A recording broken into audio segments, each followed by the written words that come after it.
Sammuun dhiphachuun namoota sadarkaa garaagaraa irra jiran miidhuu dhukkuba danda'udha. Dhukkuba baay'ee hamaa fi hanga sadarkaa sammuu nama wallaalchisuu yookiin maraachuutti nama geessisan keessaa isa tokkodha. Kabajamtoota hordoftoota qophii Oromiyaatu Yuunifoor guyyaa irraa kan isiniif qabannee dhiyaanne qabxiiwwan gurguddoo 9 haala ittiin sammuu dhiphachuu irraa of ittisnu isiniif qabannee dhiyaanneerra hanga xumura qophii keenyaatti nu waliin tura. Sammuun kee akka dhiphatu yoo hin barbaanne tokkoffaa irratti nama waliin walitti dhufeenya qabaadhu. Namni qofaa jiraatuu fi yeroo gammaduuf gaddu nama waliin haasa'u hin qabne carraan rakkoo sammuu qabaachuu isaa ol ka'aadha. Kana jechuun jireenya guyyaa guyyaan jiraannu keessatti namoota naannoo keenyaa waliin walitti dhufeenya yoo hin qabaannu ta'e yaada keenya isaaniif hin qoonnu yoo ta'e gammachuu fi gaddi keenyi qofaa keenyaan waan ta'uuf kun immoo dhiibbaa guddaa nurratti qaba. Gammachuun nuti gammannullee maaliif akka gammannu nu jalaa baduu ni danda'a. Kanaaf hirmaannaan hawaasaa yookiin walitti dhufeenya qaama biraa faana gochuun gammachuu keenya isaaniif hiruun tooftaalee ittiin sammuun keenya akka hin dhiphanne gargaaran keessaa isa tokkodha. Qabxiin inni lammaffaan wantoota si dhiphisan adda baasii beeki. Wantoota nu dhiphisan tokko tokko gonkumaayyuu dhabamsiisuu hin dandeenya. Kanneen qaama jireenyaa ta'anii fi dhabamsiisuu hin danda'amne immoo dursinee itti qophaa'uu fi of to'achuun furmaata. Sababii malee sammuun keenya dhiphachuu hin danda'u. Qabxii nu dhiphachiisu sana adda baasuun furmaata mataasaa danda'e. Qabxiin inni sadaffaan hawaasa keessa jiraattuuf bu'aa buusi. Namoota naannoo keetti argaman gargaaruu fi jireenya isaanii jijjiiruun gahee ati addunyaa kana keessatti qabdu sitti agarsiisa.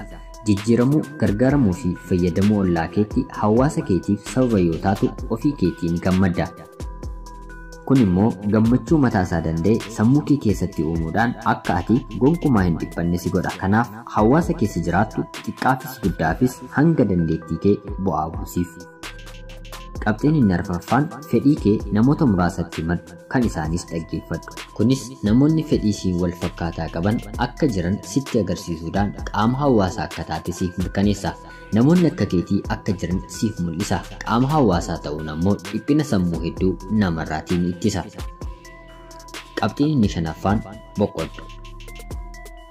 Hammam hojii yoo sitti baay'atellee boqochuudhaaf yeroo qabaadhu. Yeroo hirribaa akka salphaatti ilaaltee ofirraa hin hanqisin. Hirribni gahaan fayyummaa sammuu irratti gahee guddaa qaba. Addunyaa akkan itti dhiphannuudhaatiif guyyaa tokko dhiisnee ni deemna. Kanaaf immoo boqochuun gaariidha. Boqonnaan jireenya keenya keessatti faayidaa guddaa qaba. Yoo boqochuu dhaabne sammuun keenyi baay'isee ni dhiphata. Dhiphachuu irraa kan ka'e dhukkuba biraaf illee nu saaxila. Qabxiin inni jaaffaa waan keessa jirtu sirriitti hubadhu.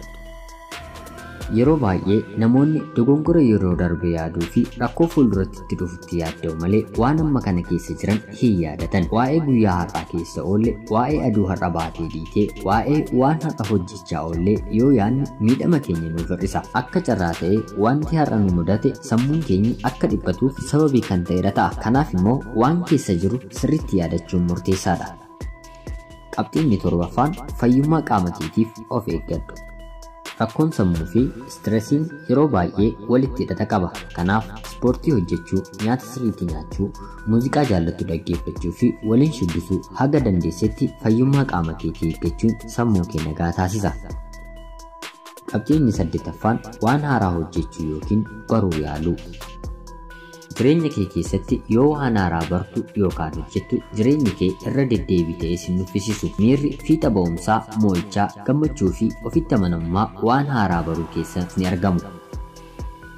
Qabxiin inni 9ffaa fi inni dhumaa gargaarsa gaafachuuf duubatti hin jedhiin. Namoonni hedduun gargaarsa gaafachuun mallattoo mo'amuu yookaan kufaatii dadhabinaatti fakkaata. Kun tasuma dhugaa miti. Kanaaf rakkina kam keessatti illee gammachuudhaan gargaarsa gaafachuun mo'amoo osoo hin taane injifachuudha. Rakkoo sammuun dhiphachuu kanallee taanaan gargaarsa gorsaa gaafachuun furmaata guddaadha. Waaqayyo fayyaa hunduma keenyaaf haa kennu. Warri kun! Hey! Warri kun! Warraan! Warri yaa beebee tufaadhaa!